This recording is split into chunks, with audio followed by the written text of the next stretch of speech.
ভাই কি কোনো কারণে রাগ টাগ নেই? রাগ কি আর সাদে ওই রাগ। আমি খালি খালি রাগ করিনি। বহুদিন হয় বিয়ের কোনো দাওয়াত টাওয়াত পাই না। এই শীতেই পড়ছে, এখন হবাই একটা দাওয়াত পাইছে।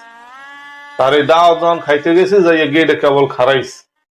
আর এই কতক্ষণের পর হে আত্মীয় যাইয়ে সবাই রেখে আপনারা আসেন এই আসেন করিয়া মধ্যে প্যান্ডেলের নিচে নিয়ে খাড়া করাই থইস। আপনারা বইবেন না তাই? আসেন এ কইছে। চেয়ারে বসেন কইবে কেডা? বসেন কইবে কেডা? যাই হোক আমি রাগ করিনি। এরপর বললাম বড়টার পর এনহারা বরযাত্রী যাইবে। আমি কইলাম যে আমি বাসে চড়তে পারি না, আমার জন্য একটা বিকল্প ব্যবস্থা করেন। এই জন্য হেরা আমারে একটা এসি মাইক্রোতে নিয়ে বই দেশ। এটা তো ভালো কাজ করছে। এটা ভালো কাজ করছে। আমার এসিতে ঠান্ডা লাগে, হ্যাঁ হেরা জানে না। আমার কি হেরা মারতেছে, হ্যাঁ নেয়। এরপর আমি রাগ করিনি।